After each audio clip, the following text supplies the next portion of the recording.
Okay, so let's face it, artificial intelligence is pretty much everywhere now, right? It's in our phones, our cars, it's even deciding who gets a loan. But as it gets woven deeper and deeper into our lives, you gotta ask the big question. How can we be absolutely sure we can trust it? Well, we're gonna dive into how the pros make sure this stuff is actually safe and reliable. Because, let's be real, when it does get things wrong, the consequences aren't small.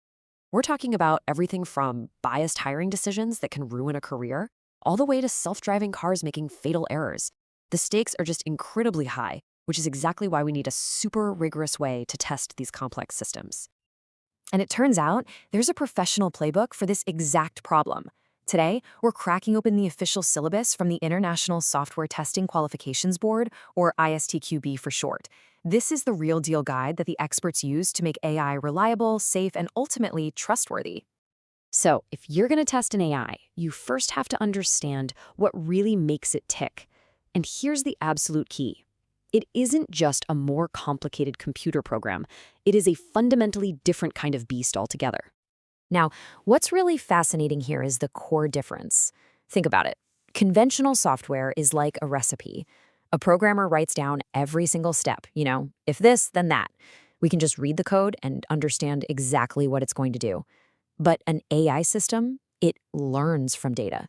It makes up its own rules, and that often turns its internal logic into what we call a black box, making it incredibly difficult for us to peek inside and understand how it's making its decisions.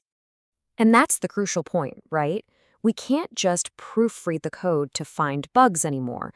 We have to test the whole learning process, and more importantly, we have to test the AI's actual behavior out in the real world.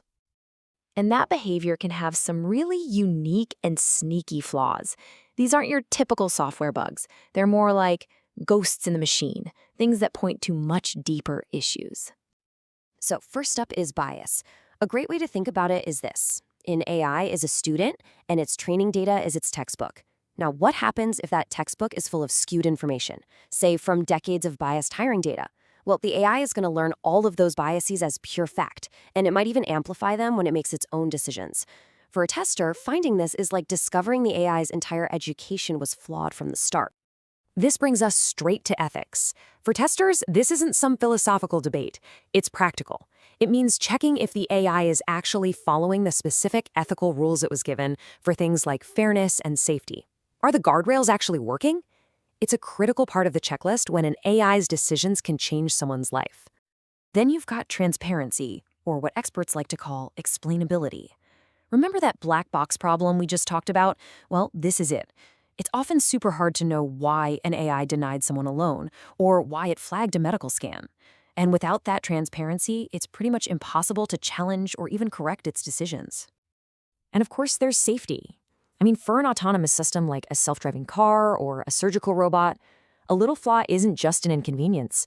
It can literally be a matter of life and death. So testing for safety in these really unpredictable environments is one of the biggest challenges in the whole field. And this quote just hits the nail on the head. AI failures aren't just lines of broken code. They are so often these complex, messy human and societal problems that have now been baked right into our machines, which makes them way harder to see and even harder to fix. So how do testers actually find these hidden flaws? They don't just run the usual diagnostics. No, they have a whole specialized toolkit designed to push the AI to its absolute limits and find its breaking points. Okay, one of the coolest techniques is called an adversarial attack. This is where testers get clever and intentionally create inputs that are designed to trick the AI.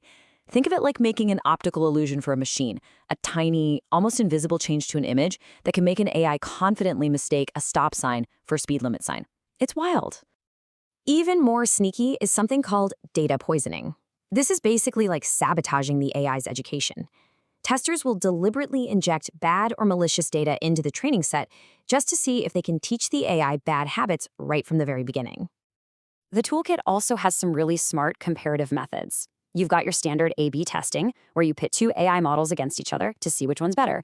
But then you have something called metamorphic testing, which is just brilliant. It checks for logical consistency, even when you don't have a single correct answer. For instance, you could ask an AI to translate a sentence from English to French, and then immediately ask it to translate that French sentence back to English. the results should be pretty darn close to what you started with, right? If it's not, you've just found a major logical flaw in the system, and you didn't even need an answer key. It's genius. But here's where it all gets really, really interesting. AI isn't just the thing being tested anymore. In this incredible twist, AI is now becoming a super powerful tool for the testers themselves. The student is becoming the master. I mean, AI can now automatically analyze thousands of bug reports to find hidden patterns. It can generate creative new test cases a human might never even think of. And it can even predict which parts of a system are most likely to break in the future. Just imagine an AI that studied every bug ever reported for a piece of software. It could literally tell a human tester, hey, based on all the past data, you should probably focus your attention right here on this new feature. It's an absolute game changer for quality assurance.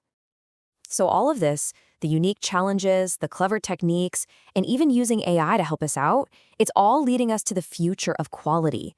It's about building a completely new foundation for trust in this age of intelligent machines. Because at the end of the day, this is the most important thing to take away from all this. Testing AI isn't just a technical job of squashing bugs. It's really the human and ethical task of building a framework that ensures the AI we create is fair, safe, and reliable for every single one of us. Which, of course, leaves us with one final kind of mind-bending thought. As we build AIs that get smart enough to test other AIs, it really begs the question, doesn't it? Who, or maybe what, is going to test the tester?